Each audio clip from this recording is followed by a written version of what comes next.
One of my favorite stories from the Book of Mormon that illustrates this point comes from Alma chapter 47. And this is where you've got this guy named Malachi who has dissented from the Nephites. He was trying to overthrow the government and set himself up as a king.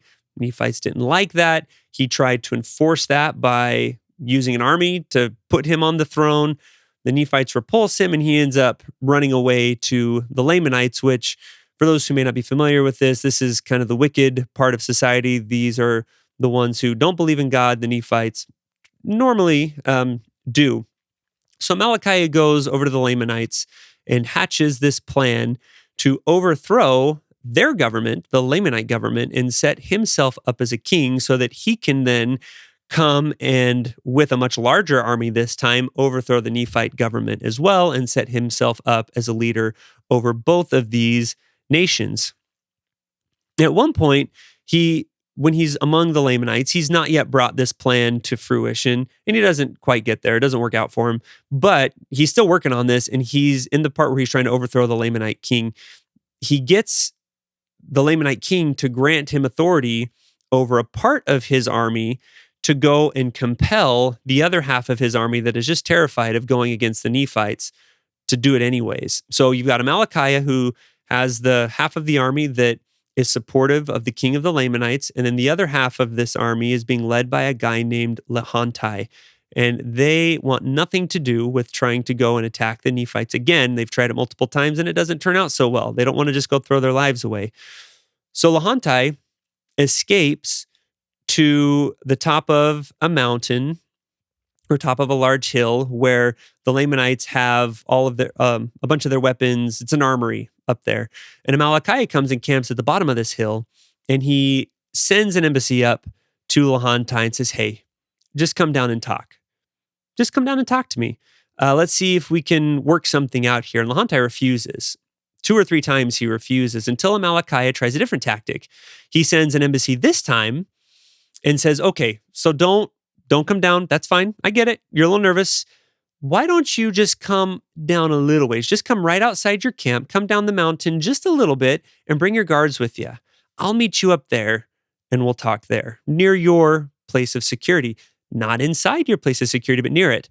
Lahonti concedes, comes and talks to Malachi. Malachi smooth talks him and convinces him to come down and surround Malachi's army in the middle of the night. So the next morning, when Malachi's army wakes up and sees Lahonti's army surrounding them, they beg Malachi, "Please don't make us go fight these guys. This is not a safe position here.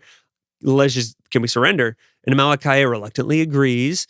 And Lahonti puts Malachi in charge of this now combined army as second in command.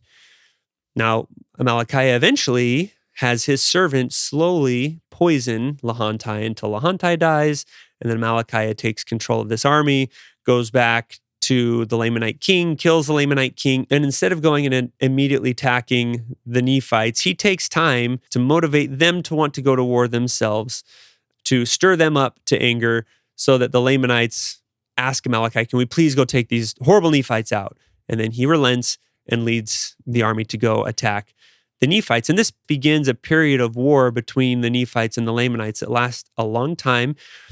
The story of these wars take up the second half of the longest book of scripture in the Book of Mormon, Alma. It's about 30 chapters dedicated to this war that Malachi starts with the Nephites. And we're going to come back and talk about some other lessons from that war since then. But the thing that I love about this story is Lahonti had the high ground, and he gave it up.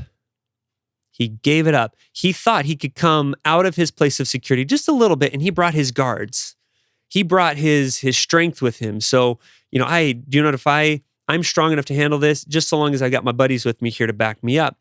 And because he abandoned his place of security, he was coming at Malachi from a weakened position and was open and susceptible to the things that Malachi said, and it ultimately led to his own demise. Now, this war that begins in the war chapters, this is a recurring theme throughout this entire 30-chapter block of scripture that talks about these wars. The overarching theme here is stand in holy places. Do not abandon your places of security. And there is example after example of the Lamanites taking over a particularly strong city and allowing themselves to be decoyed out of it. They give up their place of security. They're wiped out. They lose every single time. And there's example after example after example throughout the war chapters of what happens to an army if they abandon, if they leave their places of security.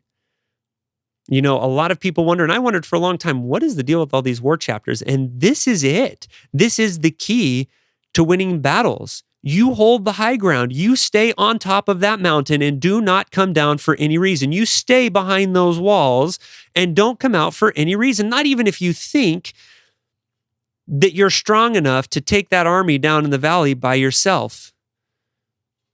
We get into trouble when we think we're strong enough that we don't need those places of security anymore because of some other reason, some other justification that we use to convince ourselves that, hey, we're good on our own. We can leave these places of security.